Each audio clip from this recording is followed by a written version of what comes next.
কুরবানির পশুর ছবি তুলে নেট সোশ্যাল মিডিয়ায় দেবেন। এই কুরবানি আপনারা করবেন, যার যেটা পছন্দ, যার দুম্বা দিবার সামর্থ্য আছে, যার উট দিবার সামর্থ্য আছে, যার গরু দিবার সামর্থ্য আছে, যার খাসি দিবার সামর্থ্য আছে, যার যেটা পছন্দ আপনারা দেবেন। বর্তমানে যে ভৌগোলিক পরিস্থিতি, সেই ভৌগোলিক পরিস্থিতিকে রেখে ধর্ম করেন আল্লাহর খুশির জন্যে, রেসারেসি করে নয়, কাউকে দেখাবার জন্যে নয়। অনেকে রেসারেসি করে, আমি 2 লক্ষ টাকার পশু দিয়েছি, আরেকজন বলে আমি 4 লক্ষ টাকা দেবো। এরকম না করে মহান স্রষ্টার খুশির জন্য করুন, যেটা আপনার হালাল অর্থ থেকে আপনি আল্লাহর খুশির জন্য এটা করবেন। মানুষ জন্ম হলে বার্থ সার্টিফিকেট দেয়, ঠিক তেমন গরুরও বার্থ সার্টিফিকেট দিতে হবে। বাজারে বাজারে সব ওই অফিসার নিয়োগ করতে হবে, কোনটা 14 বছরের, কোনটা কি কত বছরে, তার জন্য বার্থ সার্টিফিকেটের ব্যবস্থা করে দিতে হবে। এগুলো করে দেওয়া থেকে বেশি তো লক্ষ লক্ষ গরু রোজ বিভিন্ন কোম্পানিতে জবাই হচ্ছে, যেখান থেকে সারা দুনিয়াতে গরুর গোস্ত মানে বিজনেস চলছে। ধর্মীয় বিষয় হয় তাহলে শুধু কুরবানি কেন, সারা বছর টোটাল জায়গায় বন্ধ হবে। এবং 14 বছর কেন, 14 বছর পরে কি তাহলে সেটা ধর্মীয় ভাবাবেগ থাকে না? যদি কুরবানি দিয়ে ফেলে বা এমনি সচরাচর মানুষ যদি জবাই করে খেয়ে ফেলে, তাহলে তো আর ওই কোম্পানিতে দিতে পারবে না, যে কোম্পানিগুলো মোটা অঙ্কের চাঁদা দেয়। সেই কোম্পানিকে খুশি করার জন্যে এগুলোকে বন্ধ করে এখান থেকে সব নিয়ে গিয়ে সেখানে ঢুকাবার একটা, আমাদের কোনো ক্ষতি হওয়ার বিষয় নেই, কিন্তু আমাদের সবচেয়ে বড় ক্ষতি আমার মনে হয় ওই সকল ভাইদের হবে যারা গরু পোষে, লালন পালন করে এবং কুরবানি এলে চড়া দামে বিক্রি করে তাদের সংসার, তাদের পরিবার, তাদের বিয়ে শাদী, পড়াশোনা চলে, তাদের মনে অনেক বড় ক্ষতি হবে। ঈদুল আজহা বাংলা মানুষের ঈদ উপলক্ষে কি বার্তা দেবেন? বাংলার মানুষকে একটাই কথা বলবো, পবিত্র ঈদুল আজহা আসছে, ঈদ খুশি। হজরতে সৈয়দনা ইব্রাহিম আলাইহিমুসসালাম, তিনি মহান স্রষ্টা রব্বুল আলামিনের কে এত ভালোবাসতেন, তেনাকে মহান স্রষ্টা পরীক্ষা নিয়েছিলেন। সেই পরীক্ষায় তিনি নিজের বাচ্চাকে, সন্তানকে আল্লাহর রাস্তায় কুরবানি করে প্রমাণ করেছিলেন যে আমি আমার সন্তানের থেকেও আমি আমার স্রষ্টা রব্বুল আলামিনকে ভালোবাসি। সেই ধারাবাহিকতা চলে আসছে। মহান স্রষ্টা এটা পরীক্ষা নিয়েছিলেন, তাই হজরত ইসমাইল আলাইহিমুসসালামের জায়গায় তিনি জান্নাত থেকে দুম্বা পাঠিয়ে ইসমাইল সাল্লামের জায়গায় দুম্বা কোরবানি হয়েছিল। এই ধারাবাহিকতা চলে আসছে। আগামী দিন আপনারা ঈদুল আজহা উদযাপন করবেন, এই কুরবানি আপনারা করবেন, যার যেটা পছন্দ, যার দুম্বা দিবার সামর্থ্য আছে, যার উট দিবার সামর্থ্য আছে, যার গরু দিবার সামর্থ্য আছে, যার খাসি দিবার সামর্থ্য আছে, যার যেটা পছন্দ আপনারা দেবেন। তবে যেটা বিগত দিন বলে আসি সেটা হলো এটাই, কুরবানির পশুর ছবি তুলে নেট সোশ্যাল মিডিয়ায় দেবেন না। কুরবানির পশুর তাবারুককে আত্মীয় স্বজনের মধ্যে দিবার যে একটা রেসেম রিওয়াজ আছে, আত্মীয়তা রাখার জন্য, এটা স্বভাবও কাজ। সেটা যদি করতে হয় সেটাকে খুব সেফটির সাথে ভালো প্যাকিংয়ের দ্বারা সেটা পৌঁছাবেন। রাস্তাঘাটে এই পবিত্র তাবারুকের জিনিস যেন না পড়ে, কেন এটা একটা দিকে যেমন দেখতেও খারাপ লাগে এবং পাপ হবে, কেন একটা তাবারুক জিনিস।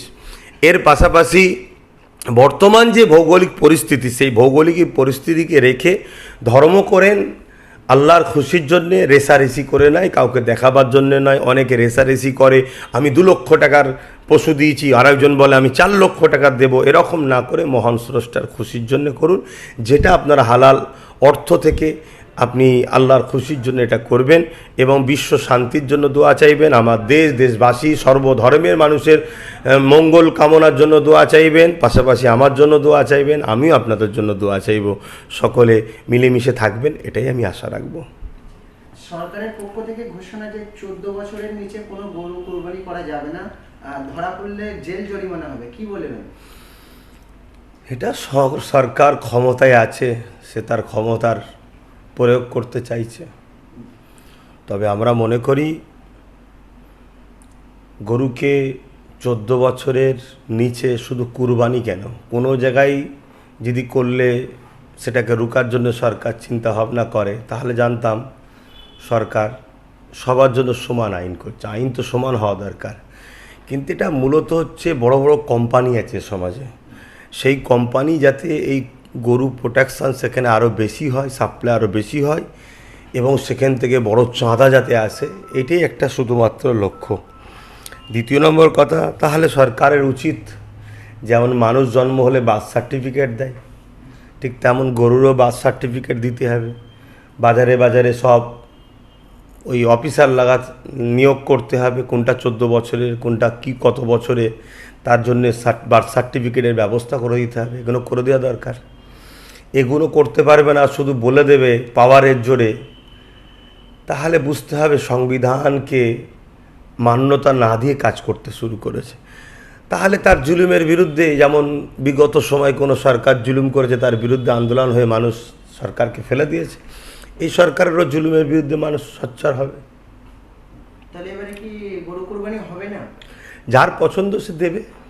অনেকেই তো বলছে যে গরু কুরবানি, তবে অনেক জায়গায় বলছে যে গরু কুরবানি করতে বলছে থানায় থেকে। আমি মনে করি এই থানায় থেকে বলছে বলে এই কথার খপ্পরে পা না দিয়ে যে কোনো জিনিস একটু ভেবেচিন্তে কাজ করতে হবে।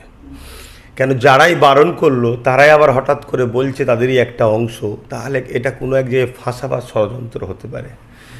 দ্বিতীয় নম্বর, আমি মনে করি কুরবানি সিস্টেমটা কি? কুরবানি হলো ইব্রাহিম আলাইহিসসালামের সেই যে 4,500-5 হাজার বছরের যে একটা স্মৃতি, সেই স্মৃতিরা ইয়াদগার হিসাবে পালন করা, যেটা মালদারদের জন্য, যাদের জন্য কুরবানি ওয়াজিব হয়েছে তাদেরকে দিতে হবে পছন্দনীয় হালাল পশু, যেটা নিখুঁত হবে, অনেক শর্ত আছে। তবে আরব দুনিয়াতে যেমন উট পাওয়া যায়, দুম্বা পাওয়া যায়, ওখানে অ্যাভেলেবেল, ওখানে উট দুম্বা হয়। আমাদের এখানে গরু অ্যাভেলেবেল, তাই গরু হয়। কিন্তু অন্য কোনো যে হালাল পশু দিলে যে কুরবানি হবে না এমন তো নয়। তাহলে আমার মনে হয় গরুকে আমরা যতটা না বেশি লালন পালন করি তার থেকে বেশি অমুসলিম ভাইরা করে, এবং এই গরুর ওপরে তাদের একটা বিরাট বড় রুজি রুটি জড়িয়ে আছে। হয়তো দেখা যাচ্ছে অনেক মানুষের দিন ঠিক হয়ে থাকে, এই কুরবানির পরেই দেখা যাচ্ছে 2 লাখ টাকার গরু নিয়েছে লোন নিয়ে, সেটা হয়তো 10 লাখ টাকায় বিক্রি হবে। কেন এত বেশি দাম চড়া হয়, আর আমরা আল্লাহর রাস্তায় উৎসর্গ করব সেই উদ্দেশ্য করে তখন আমরা এই দামটাও দেখতে চাই না। তো সেই জায়গায় আমরা যদি, যারা এখনও কেনে নে, তারা যদি একটা বার মনে হয় এটা থেকে পিছনে নেবে যায়, আমাদের কোনো ক্ষতি হওয়ার বিষয় নেই। কিন্তু আমাদের সবচেয়ে বড় ক্ষতি আমার মনে হয় ওই সকল ভাইদের হবে যারা গরু পোষে, লালন পালন করে এবং কুরবানি এলে চড়া দামে বিক্রি করে তাদের সংসার, তাদের পরিবার, তাদের বিয়ে শাদী, পড়াশোনা চলে, তাদের মনে অনেক বড় ক্ষতি হবে। তা তারাই তখন সরকারকে বুঝাবে যে তোমাকে এনে আমাদের লাভটা কি হলো, ক্ষতি তো বেশি হলো। তাই এই বিষয়টা সবার একটু ভাবা দরকার। কিন্তু আমার বক্তব্য হচ্ছে এটা হাজার হাজার বছর ধরে একটা স্মৃতি হয়ে আসছে। আমাদের এখানে গরু অ্যাভেলেবেল, তাই দেওয়া হয়। যদি কেউ প্রশ্ন তোলে গরুটা কেন দেওয়া হচ্ছে না, না ভারতবর্ষের 1950 সালে একটা আইন আছে, সেই আইনটা কেন করা হয়েছে? সেই আইনটা রয়েছে কি, সেখানে ধর্মীয় কোনো বিষয় নাই।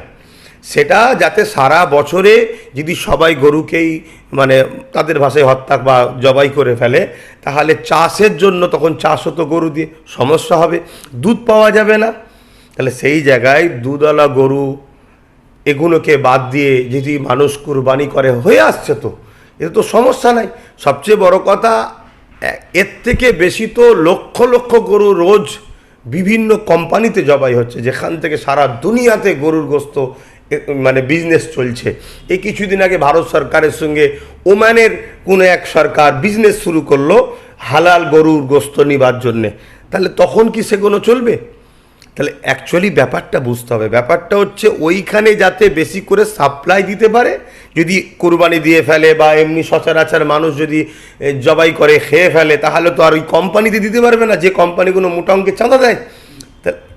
সেই কোম্পানিকে খুশি করার জন্যে এগুলোকে বন্ধ করে এখান থেকে সব নিয়ে গিয়ে সেখানে ঢুকাবার একটা পরিকল্পনা। আর যদি বললেন একটা ধর্মীয় সেন্টিমেন্টের ব্যাপার, অবশ্যই যার ধর্ম তার কাছে। আমরা ভাইচারাকে পছন্দ করি, আগেও ভাইচারার জন্য অনেক কিছু স্যাক্রিফাইস করেছি। যদি ধর্মীয় বিষয় হয় তাহলে শুধু কুরবানি কেন, সারা বছর টোটাল জায়গায় বন্ধ হবে। এবং 14 বছর কেন, 14 বছর পরে কি তাহলে সেটা ধর্মীয় ভাবাবেগ থাকে না? টোটাল গরুকে জবাই করা বন্ধ হওয়া দরকার।